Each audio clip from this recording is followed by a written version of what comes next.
Hi everyone, आप सबका spy data science channel में फिर से स्वागत है। इस वीडियो में हम बेसिकली कमेंट्स, वेरिएबल्स और स्ट्रिंग्स के बारे में पढ़ेंगे।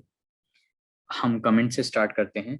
तो कमेंट्स हमारे लिए इसलिए ज़रूरी हैं क्योंकि अगर हमें किसी भी फंक्शन को डिस्क्राइब करना है कि वो फंक्शन करता क्या है, या फिर किसी भी पार्ट ऑफ लाइन को, पार्ट ऑफ कोड को डिस्क्राइब करना है कि वो पर्टिकुलर पार्ट, इसका मीनिंग क्या है, इसके लिए बेसिकली हम कमेंट यूज़ करते हैं। और देखिए हम कैसे यूज करते हैं इसे। हमें सिर्फ हैश करके अपनी लाइन लिख देनी है, जैसे this is a new comment. Hash use करने से बेसिकली जो भी आगे की लाइन है वो कमेंट हो जाती है, जो कि ये बताती है कि आपका ये पर्टिकुलर पार्ट ऑफ कोड जो है वो सिर्फ कुछ कन्वे कर रहा है। यहाँ पे हम वो चीज़ लिख सकते हैं जो भी एक particular part of code convey कर रहा है। मैंने एक वेरिएबल डिक्लेयर किया है और मैं इसे कमेंट कर रहा हूँ कि दिस इज न्यू वेरिएबल। मैंने एक वेरिएबल डिक्लेयर किया है जो कि एक स्ट्रिंग है जिसकी वैल्यू न्यू है, और मैंने इसे कमेंट कर दिया है कि this is a new variable. इस कमेंट से मुझे ये पता चल जाएगा कि एक वेरिएबल है जिसकी वैल्यू न्यू है। तो ऐसे ही हम किसी फंक्शन को अगर कमेंट करना है तो हम ऐसे ही कर सकते हैं। अगर हमें बहुत ज़्यादा कुछ कमेंट लिखना है, उसके लिए हम ट्रिपल डबल कोट्स यूज करके this is a multi line comment we can add. इस तरीके से हम मल्टी लाइन कमेंट यूज करते हैं, जो कि बेसिकली एक से ज़्यादा लाइन में अगर हमारा कमेंट जा रहा है तो हम ट्रिपल कोट से उसे ऐसे कमेंट कर सकते हैं, ट्रिपल डबल कोट या ट्रिपल सिंगल कोट से। अब हम वेरिएबल्स पे आते हैं। वेरिएबल्स होते क्या हैं? बेसिकली एक स्टोरेज स्पेस है, एक स्टोर करने की जगह है जहाँ पे हम कोई भी स्ट्रिंग या फिर कोई भी फ्लोट, कोई भी इंट या फिर कोई भी बूलियन टाइप का वेरिएबल स्टोर कर सकते हैं, जैसे कि var equals to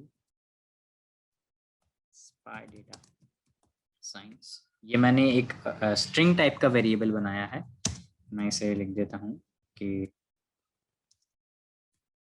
string variable. ये बेसिकली एक इंट वेरिएबल है। मैं लिख देता हूँ integer variable var3 equals to 14.5। ये जो डेसिमल में वैल्यूज आती हैं इसको हम फ्लोट कहते हैं, तो ये फ्लोट वेरिएबल है। ऐसे ही हम var4 equals to true. True या फिर फॉल्स इसकी वैल्यू हो सकती है। बूलियन वेरिएबल है ये, बूलियन की वैल्यू ट्रू या फिर फॉल्स होती है। तो दिस इज बूलियन वेरिएबल। तो ये var, var2, var3 और var4 ये स्टोरेज स्पेस हैं जो कि स्ट्रिंग, इंट, फ्लोट और बूलियन टाइप का डेटा होल्ड करते हैं। अब हम आते हैं स्ट्रिंग प्रिंट करने पे। लाइक कोई भी स्ट्रिंग्स को प्रिंट करना है तो कैसे कर सकते हैं। और इससे पहले कि मैं स्ट्रिंग्स में जाऊं, मैं ये भी बताना चाहता हूं कि इस वेरिएबल को डिक्लेयर करने का एक स्पेसिफिक तरीका होता है, जो कि आप इधर आप 8 में जाके सर्च कर सकते हैं, how to basically type a variable name. वहाँ पे जो भी रूल्स हैं आपके सारे रूल्स आ जाएंगे। तो हम नेक्स्ट पार्ट में जाते हैं जो कि है बेसिकली स्ट्रिंग्स।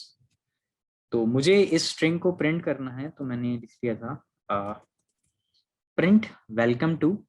मैं एम्परसेंट एस यूज कर रहा हूँ क्योंकि मुझे वेरिएबल यहाँ पे एक लेना है, एक स्ट्रिंग टाइप का लेना है, तो एम्परसेंट एस यूज कर रहा हूँ। एम्परसेंट डी बेसिकली एक एम्परसेंट डी बेसिकली एक इंटीजर टाइप की वैल्यू को शो करने के लिए यूज होता है, और एम्परसेंट एफ जो होता है बेसिकली वो फ्लोट टाइप के वेरिएबल को शो करने के लिए यूज होता है। और ऐसे ही बूलियन के लिए हम स्ट्रिंग ले रहे हैं। तो इस टाइप से मैंने slash N, back slash N इसलिए यूज़ किया है। इसका मतलब ये है कि जो भी प्रिंट वैल्यू होगी वो नेक्स्ट लाइन में चली जाएगी।